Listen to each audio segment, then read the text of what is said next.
السلام علیکم پیارے دوستو، شعبان المعظم کی 15ویں رات کو شب برات کہا جاتا ہے۔ شب برات کا مطلب ہے نجات کی رات۔ اس رات کی خصوصیات ہے کہ اللہ تبارک و تعالی اپنے نیک بندوں کو اپنے خصوصی رحمت سے واسطہ ہے۔ اس رات میں ہر اعمال کا فیصلہ ہوتا ہے اور اللہ تبارک و تعالی اپنے مخلوق میں رزق تقسیم کرتا ہے اور پورے سال میں اپنے بندوں سے سرزد ہونے والے اعمال اور آنے والے واقعوں سے اپنے فرشتوں کو باخبر کرتا ہے۔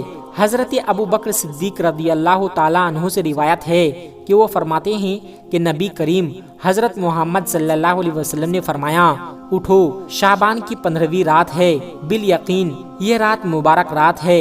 اس رات کو اللہ تبارک و تعالیٰ اپنے بندوں سے فرماتا ہے کوئی ایسا جو مجھ سے بخشش طلب کرے میں اسے بخش دوں، اور تندرستی مانگے میں اسے تندرستی دے دوں، اور ہے کوئی محتاج جس کی محتاجی ختم کر دوں، ہے کوئی دعا مانگنے والا میں اس کی دعا قبول کروں، ہے کوئی اپنی حاجتوں کو مانگنے والا کہ میں اس کی حاجت کو پورا کروں، ہے کوئی سوالی کہ میں اس کے سوال کو پورا کروں۔ چنانچہ یہ صبح تک اللہ تبارک و تعالی یہی ارشاد فرماتے ہیں حتیٰ کہ فجر ہو جاتی ہے۔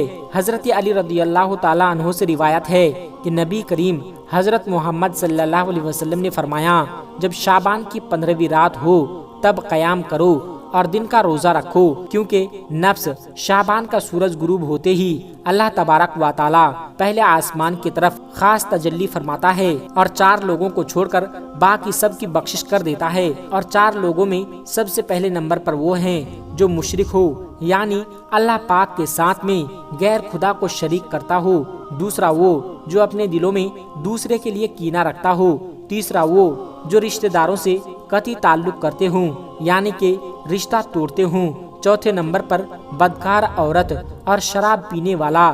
ایسا ہرگز نہیں ہے کہ ان لوگوں کی کبھی بخشش نہ ہوگی، بلکہ سبب یہ ہے کہ یہ اپنے گناہوں سے سچی دل سے توبہ کر لیں، کیونکہ توبہ کرنے کی توفیق اللہ تبارک و تعالیٰ کی طرف سے ہے۔ بس جب تمہارے دلوں میں یہ خیال آ جائے کہ میں اپنی زندگی میں بہت غلط کام کیے ہیں، بے شمار گناہ کیے، تو توبہ کر لو، باقی اللہ تبارک و تعالیٰ کی ذات تمہیں توبہ کرنے کی توفیق دے گی، تو اس بری عادت سے تمہارا چھٹکارا بھی ممکن بنا دے گی۔ بس تم اپنے رب کی طرف رجوع کرنے میں دیر نہ کرو۔ حضرت عائشہ صدیقہ رضی اللہ تعالی عنہا فرماتی ہے کہ حضور سرور کائنات حضرت محمد صلی اللہ علیہ وسلم نے مجھ سے ارشاد فرمایا، اے عائشہ، کیا تم جانتی ہو کہ آج کی یہ شب نفس شعبان کی شب ہے، اور یہ رات ہزاروں رات سے افضل ہے۔ ایک ایسی رات ہے کہ جب اللہ تبارک و تعالی اپنی مخلوق کے لیے بنی کلب کی بکریوں کے بالوں کے گناہ گاروں کو بخش دیتا ہے اور دوزخ سے آزاد فرما دیتا ہے، سوائے 6 لوگوں کے۔ پہلا شراب کا عادی، دوسرا والدین کا نافرمان، تیسرا زنا کرنے والا، چوتھا قطع تعلق کرنے والا، پانچواں فتنہ باز، اور چھٹا چگل خور۔ ایک مرتبہ عیسیٰ علیہ السلام کسی پہاڑ کے پاس سے گزر رہے تھے کہ آپ کی نظر ایک عجیب و غریب جھونپڑی پر پڑی۔ آپ رک کر کے حیرت سے اسے دیکھنے لگے، اور اس موقع پر اللہ تبارک و تعالیٰ نے وحی نازل فرمائی اور ارشاد فرمایا، اے عیسیٰ، کیا میں اس سے عجیب چیز تم پر ظاہر نہ کر دوں؟ عرض کیا، یا اللہ، ہاں ضرور۔ چنانچہ جھوپڑی میں سے ایک بزرگ ہاتھ میں ایک ڈنڈا لیے باہر آئے۔ حضرت عیسیٰ علیہ السلام نے اس بزرگ سے پوچھا، آپ کتنے برس سے اس جھوپڑی میں عبادت کر رہے ہیں؟ بزرگ نے جواب دیا، 400 برس سے۔ یہ سن کر حضرت عیسیٰ علیہ السلام نے بارگاہ الہی میں عرض کی، یا اللہ، تیرے اس معجزے کو دیکھنے کے بعد میرا یہ گمان ہے اس بندے سے زیادہ عبادت گزار بندہ اور کوئی نہیں۔ تو اللہ تبارک و تعالیٰ نے ارشاد فرمایا، اے عیسیٰ، میرے محبوب نبی کی امتی کا شعبان کے مہینے کا آدھی رات کی عبادت کا 2 نوافل نماز ادا کر لینا ہے۔ اس بزرگ کی 400 برس کی عبادت سے افضل ہے۔ حضرت ابو ہریرہ رضی اللہ تعالیٰ عنہ فرماتے ہیں کہ حضور اکرم صلی اللہ علیہ وسلم نے فرمایا، میرے پاس آدھی شعبان کی رات میں جبرائیل امین تشریف لائے اور عرض کرنے لگے، اے اللہ کے رسول، اپنا سر مبارک آسمان کی طرف اٹھائیے۔ میں نے اس سے پوچھا، ایسا کیوں؟ اس رات میں ایسا کیا ہے